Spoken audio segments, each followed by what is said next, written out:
This is a review for the Shark AI robot vacuum. This is one of very few robot vacuums on the market that features self-emptying with a bagless design. Most other self-empty docking stations on the market use bags and require you to buy replacement bags. You don't have this added cost with the Shark AI. Compared to earlier Shark robots that were limited to camera-based navigation, the Shark AI is also now equipped with a laser, which at least theoretically allows for more precise and efficient navigation. It's also usually one of the cheapest robot vacuums on the market that self-empties and uses LiDAR navigation. Last year, we tested the Shark IQ, which also had promising features at a low price, but didn't actually perform well in our tests. How would the Shark AI perform in our tests? Let's find out. The Shark AI's airflow was measured at 19 CFM. Its suction was measured at 0.8 kPa. In our carpet stress test, the Shark AI picked up all debris types reasonably well. This robot has a slightly below average size direct cleaning path, as its brushable compartment is a below average width. It measures only 5.75 inches across. It does have two side brushes, which should theoretically help widen its overall cleaning path, as these side brushes should be able to pull debris from the perimeter of the robot towards its direct cleaning path. However, this particular robot's side brushes are not very effective doing so, which means that the robot really relies on that direct cleaning path, using really only its brush roll to pick up most debris. This is especially evident if you look at the edges of the test station where only the side brushes can reach. Even after repeated movement, the Shark AI still left behind several pieces of debris along these edges in our carpet stress test. In our carpet deep clean test on default power, the Shark AI picked up 7 grams of debris after 3 passes over an area of carpet embedded with 30 grams of fine debris. On maximum power, it got the exact same result, 7 grams of pickup after 3 passes. This Shark robot struggled in our hard floor stress test. It failed to pick up much of the set quantity of debris used for this test on its first cleaning cycle. It did pick up some of this leftover debris during its second cleaning cycle, but even after the second run, it still failed to pick up much of the debris lying along certain edges of the test station.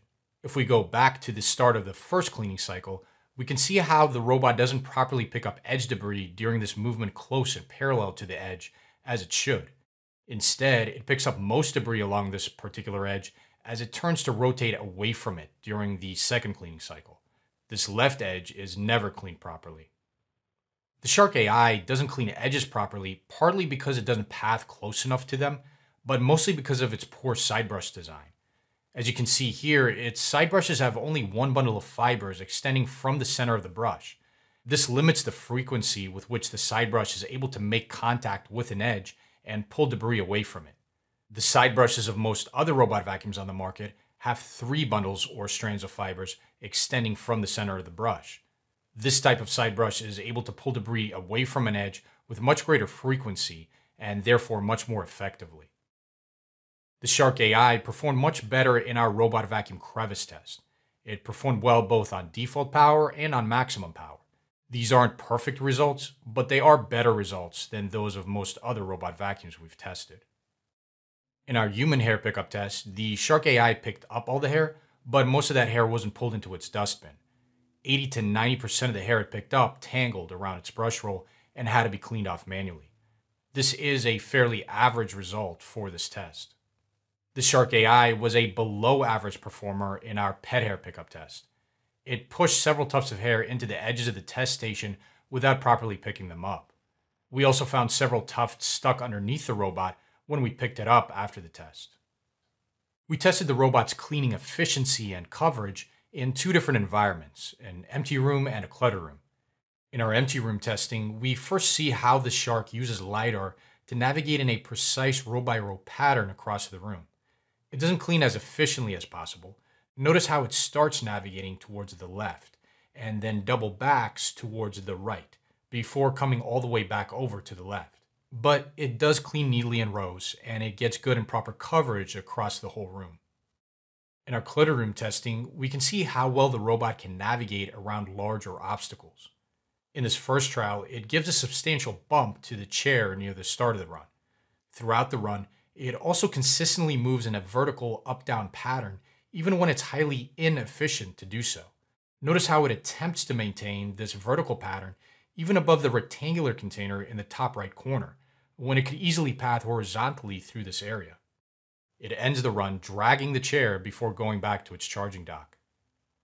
In the second trial, the Shark AI does much better pathing around the chair, but still maintains the same inefficient cleaning pattern we saw in the first trial around the other obstacles in the room. Other important specifications and test results we considered for this review are summarized here. Notice especially that this is a full-fledged mapping robot, and using the Shark Companion app, you can label different parts of the generated map, set the robot to clean specific parts of the map, or set it to stay out of certain parts of the map. In the same chart, also note the Shark AI's runtime and noise output, and how those specifications and test results compare to the average for all of the robot vacuums we've tested so far. Lastly, note the robot's diameter and height. These dimensions make this Shark one of the larger robot vacuums we've tested. Moving on to what we like and dislike about this vacuum, first let's talk about what we like. The Shark AI has really good airflow and suction according to our testing. It deep cleans carpet well on default power for a robot vacuum. It comes with a self-empty docking station, and the station features a bagless design. Moving on to what we dislike about this vacuum, it struggled picking up the large quantity of debris we use for our hard floor stress test. It also struggled picking up edge debris, mostly because of its poor side brush design. The robot tangled very easily with longer hair and struggled to pick up tufts of shorter hair as well. In our clutter room testing, the Shark AI didn't path very efficiently around most of the obstacles in the room. It also bumped into the chair used for this test with substantial force several times. In terms of general recommendations, this robot is generally not recommended. It can be an attractive option if you only consider its most prominent features and its price. It offers self-emptying with a bagless design and LiDAR navigation, and it's often priced as one of the cheapest self-emptying LiDAR robot vacuums on the market.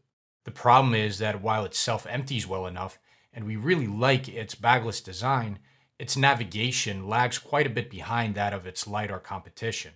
It just doesn't path as precisely or efficiently. It's just not as good of a robot as top-rated LiDAR robots we recommend. The Shark AI is also not as good of a vacuum. Top-rated LiDAR robot vacuums do not struggle with pet hair or edge debris like the Shark. See the description of this video for a link to the latest updated list of all of those robot vacuums we do recommend, and thank you for watching.